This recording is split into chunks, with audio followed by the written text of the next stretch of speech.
Het wie niks. Het is niks. En het zal ik nooit wat worden. Friesland, Lieds provincietje, en het voortnaai van Nederland. Het platteland, hè. Ruraal gebied. Agrarische bestemming. Weinig economische activiteit. Hè? Serieus? De vooruitgang. Hè? Hier, hè? Skippen, bedruwen. Hè? Ja, industrie. Hier, hè? In Friesland. Hè? Is dit een pracht? Hè? Leven in de brouwerij.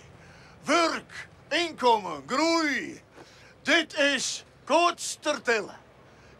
Een tillen, dat wist, hè? Dat is een bregen. Die bregen, hè? Dat is de tillen. Dat is de tillen van de koorten. Ja. Goed het horen? Want dan gaat het verhaal hoor. Friesland wordt nog altijd gezien als een landbouwprovincie, omdat je meer dan in andere gebieden boerenbedrijven staan. Maar intussen werkt het nog maar een heel iets pad van alle Friezen in de landbouw. Zo'n tjelwui de 20e eeuw binnen de meeste banen te vinden in orenbedrijfstakken. Een van de eerste echt grote bedrijven die in Friesland kwamen, wie Philips in Drachten. De komst van het skeerapparatenfabriek had al griezelig belangrijk geweest voor het eerste van de provincie. Honderden mensen uit de woorden konden hier aan het werk.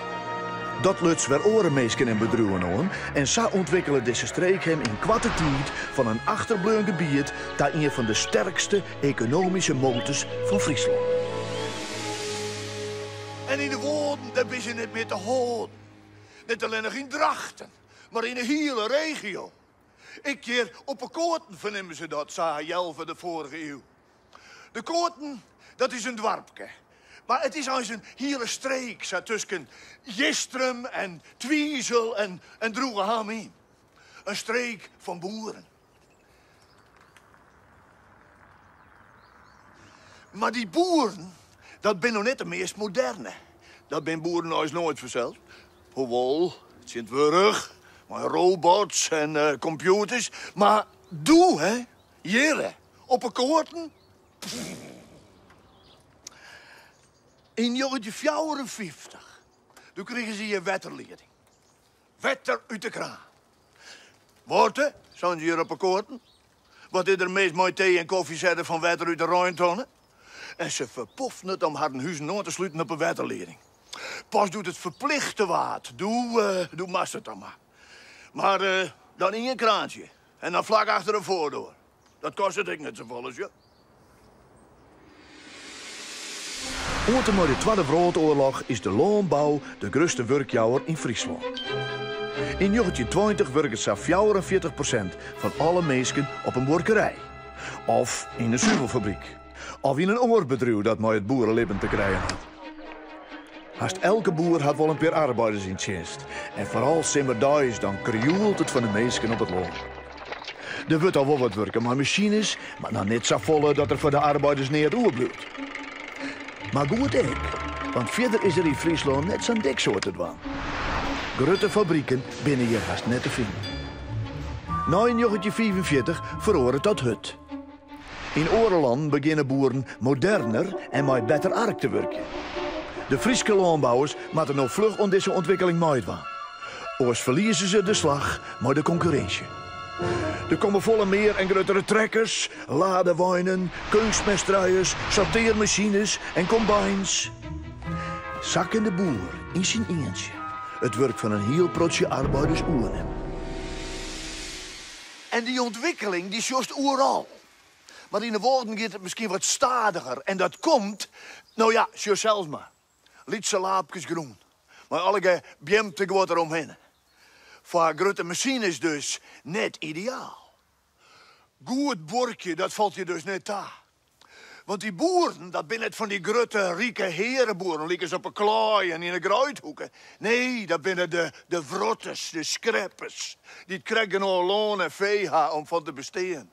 En dat is een weerslag op een meisje. Die hebben droge oog om de holle boppen wetten te houden. Die hoeven niet zo nodig voorop te rennen in alle genaaie wedstrijden. Die binnen bot op haar cels.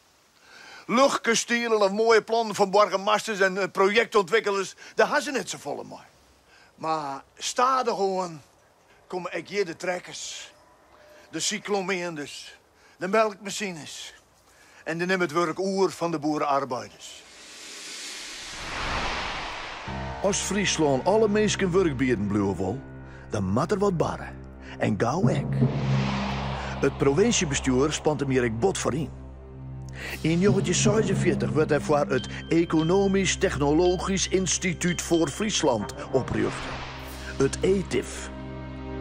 Het ETIF bedenkt van alles om nieuwe, moderne bedrijven naar Friesland te lokken. Een centrale rol in deze ontwikkeling is Wijlijn voor Drachten. Hier wordt in 1949 de eerste steenlijn voor een montagewerkplaats van Philips. Die zal al gauw uitgroeien tot een volslijn scheerapparatenfabriek dat een soort mensen werken kan. Voor de meesten is dat een grote omschakeling. Ze binnenwend aan het werk in het iepen veld en komen nu tussen de fjouwermoorden van een zuster fabrieksgebouw. Maar het is werk. En werk betekent inkomsten. Of vlug komen er meer bedrijven uit Drachten. En daardoor komen er ook meer mensen te wijen. In 24 jaar tijd groeit het plak van 10.000 naar 35.000 inwoners. Ook in de orengrote plakken, Ljouwert, Snits en het Jereveen komt industrie. Het werk in de dorpen verdwijnt stadig om. De boerenarbeiders winnen naar voort. De Lietse zuivelfabriek is geen dicht. De smid, de wijnmaker en de kolenboer verliezen haar werk. En later sluiten ik nog vaak de slachter, de bakker en de winkelman door. En zelfs hier in de koorten gaat het hut. Misschien nog wel hutter als op oren plakken. Een nusje pleets en een huisjes weet. Of was net? En dan in één, dan komt er bij de bregen, bij de tillen, bij de koortstertillen. Daar komt een betonfabriek, een skipswerf en nog meer bedrijven. In één, dan begint het te groeien. In 1953 en 1960 wordt er 70 nieuwe huizen gebouwd. Van 1960 tot 1980 wordt het dorp dubbelt zo groot.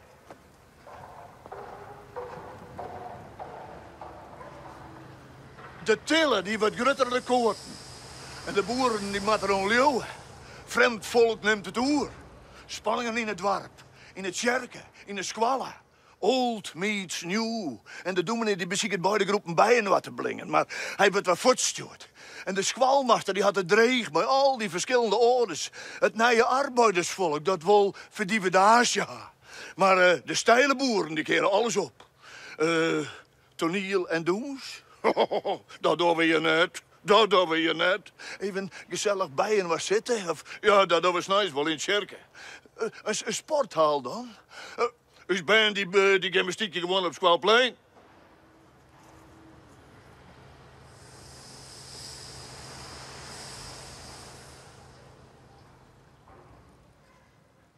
De koortsers en de tilsters, die staan 4 bijen waar wij.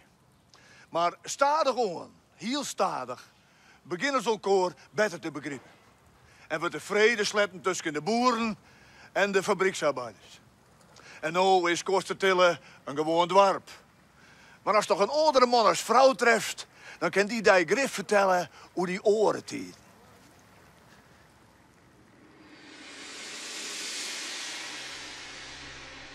In het laatste pad van de 20e eeuw verdwijnt er weer een soort fabriekswerk. De bedrijven worden verplaatst naar landen dat de arbeiders goedkoper binnen. Of worden zo modern en zo bot automatiseren dat er net volle mensen meer beneden binnen om de producten te matchen. Maar dan komen er heel wat meer bedrijven in het dienstverlening. Zoals banken, kantoren en grote winkelketens. Juwe te dag hebben duizenden mensen hier haar werk voor. En onder wielers verdienen het nog maar zo'n % van de Friezen haar yield in de landbouw.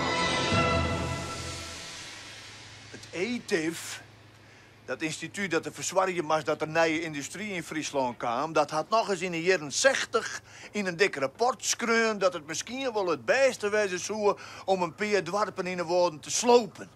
De bewoners die winnen dan niet geschikt om in de nieuwe fabrieken te werken. Die winnen vol op haren zelfs. Plat gooien dus. En de bewoners die konden wel verhuizen naar orendorpen en steden. Dat wie het beste. Dat zou het ETIF. Maar dat is niet gebeurd gelukkig. Want uiteindelijk vindt alles zijn paard wel. in orde en in nieuwe tijd. Ik hier.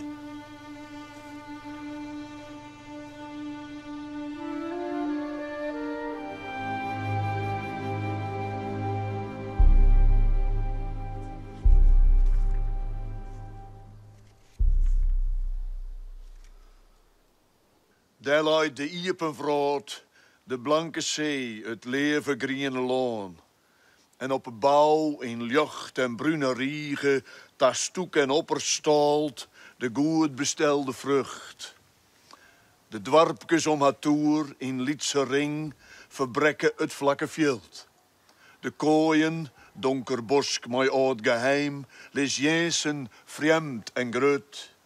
In het vergeten poelke weeft het hegeruit. Ha! Het Frieske loon, wat is het mooi als het zal leest.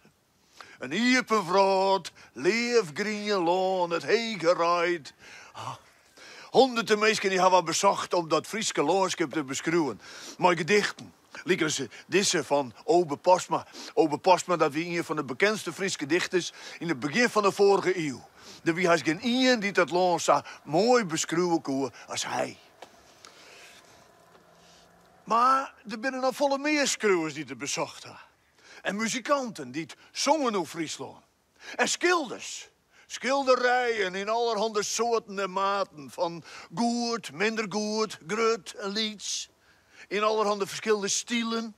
Secuur en priegelig. En grof en roeg. Dus als je nou echt geniertje was van het Frieske loonschip, dan mag je net moeten in het veldcentrum Blauwbekje. Dan mag je een gedicht lezen. Of naar het museum gaan. Of een schilder thuis opzoeken. In alle gevallen naar binnen gaan. Lekker bij de kachel.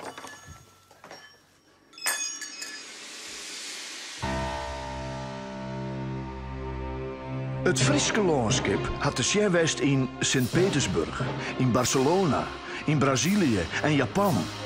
Maar dank aan Gerrit Benner, de bekendste Frieske loonschipschilder van de 20e eeuw.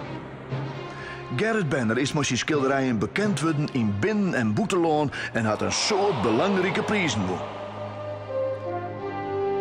De vrouw die Benner schilderde, wie een dremerige sprookjesvrouw, met kei, hindes, loon, wetter en wolken. Hij schilderde met heldere kleuren, maar liet een soort aan de verbeelding hoor. Karel Appel, de vroodverneemde schilder uit Amsterdam, die neemde hem een rasschilder met een Noordse fabelachtige kant in zijn werk. Fabelachtig. Dat is de meeste van het werk van Gerrit Benner. Hij geeft me de grootste keuzes van de vrouw. Mooi Karel Appel, mooi Corneille. Oh, dat is wat. Daar kennen gewone mensen, liekers dood en ik alleen maar van dromen.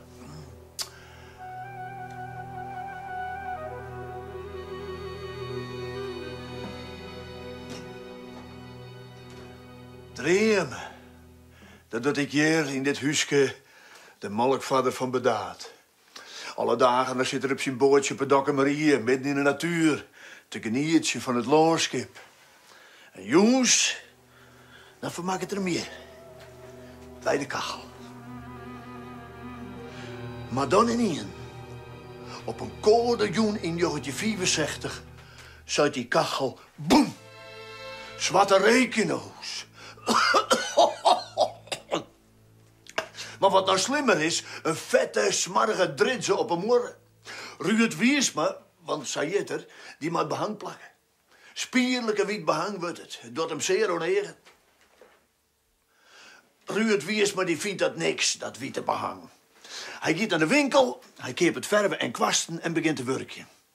Wat er schilder je wil, daar reed er gauw uit. Hij had altijd 2 dingen inholen. Bibelse tafereelen en het Frieske loonschip. De groene gruiden, het vee, de blauwe loften, het wetter, de terpen, de tjerketworkers en de vogels. Een prottemeeske vinden het vlakke Frieske loon bijzonder mooi. Des te vreemder is het eens dat er net een soort oude schilderijen te vinden binnen dat het Frieske loonschip op de Sjen is. Nederland kent verneemde landschapsschilders uit de 17e eeuw en later. Likos Johannes Vermeer, Jacob van Ruisdaal en Hendrik Averkamp. Maar die ha het paard naar uw provincie net vinden kent. En Frieske landschapsschilders wierden net in die tijd. Te Meesen, Gingrutte en bekende. Pas in de tweede helft van de 20e eeuw komt de landschapsschilderkunst je goed los. Schilders beelden het landschap dan vaak uit op een eigen wijze, een expressionistische wijze. Ze lieten de dingen zien, zat zij dat wel. Al of net neffens de werkelijkheid. Ze hoeft een huis net pervast op een groen te staan en kennen mensen er oors uit zien als in het echt. Dat laatste boodschap, dat is onruud Wiersma ik wil bestegen. Maar echt expressionistisch kan zijn schilderkunst niet nemen. Mensen die er verstand van hadden, die zeggen dat het een naïeve schilderkunst is. Eenvoudig, zuiverbennig. Zie maar eens hoe er mensen schildert. Het binnen haast popjes. De fjouwermoorden van een kamer binnen schilderen even de fjouwertijden van het dier. Maaitijd, simmer, jest en winter. En dit hier, dit is de jest. Het is zwart van het trekvogels. En daar, bij het winter, honderden, echt honderden sneeuwvlokjes. En je, reetrieders.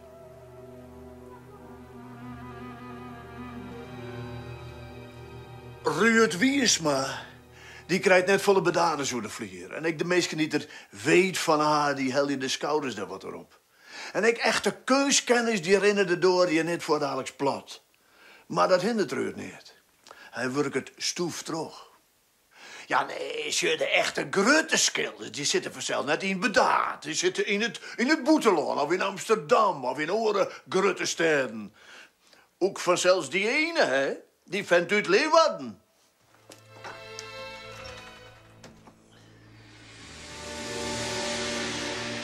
Kijk, wat die man ken, moet ik ook kennen. Dat zou de jonge Gerrit Benner uit Ljouwert, als er nou een tentoonstelling giert van een bekende Vlaamse expressionistische schilder. Gerrit is in 1897 binnen en is huisschilder. Maar hij had meer nog dan het echte kunstschilderen. Een opleiding daarvoor had er net volgen, dus hij moet het hem zelfs leren. Gerrit begint hem te verdiepen in de kunst en maakt het onder oren kennis met het werk van de Grijslander graficus Hendrik Nicolaas Werkman. In 1946, Gerrit Benner had correct zijn eerste tentoonstelling houden in Grijs, stuurt de dochter van Werkman 2 jonge kunstenaars naar Ljouwerta. Zij vindt dat beide jongkerels maar eens bij Gerrit Benner zijn moeten. Gerrit liet zijn gasten zijn werk zien en ze houden contact. Deze beide mooien zullen uitgroeien tot 2 van de grootste moderne schilders van Nederland. Karel Appel en Corneille. De groenlissers van de vroeg verneemde kunstruchting Cobra. Samen daar Gerrit Benner in 1950 in Amsterdam dat er schildert in het atelier de werkruimte van Karel Appel. Appel had een soort waardering voor het werk van Benner, die het, alhoewel er nog midden in de stad wennet, nog heel tijd Frieske landschappen schildert. Zijn stiel komt in de buurt van de Cobra-schilderijen. Alleen binnen die hielendal abstract. Er is geen voorwerp, gebouw, meeske of beest in waarom te vinden, wils Benner altijd herkenbare zaken schilderen in bloed.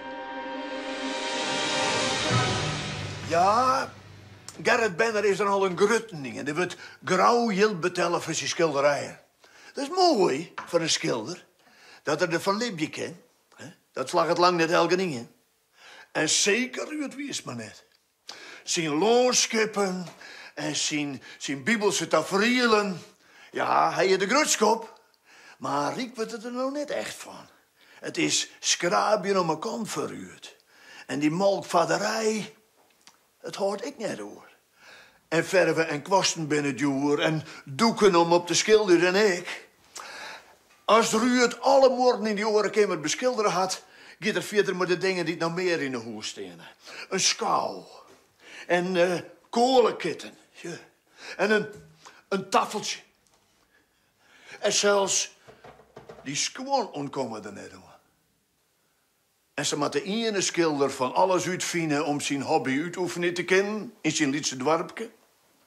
En ze vluchten oren, mooi zijn Frieske landskippen, de hele wereld door.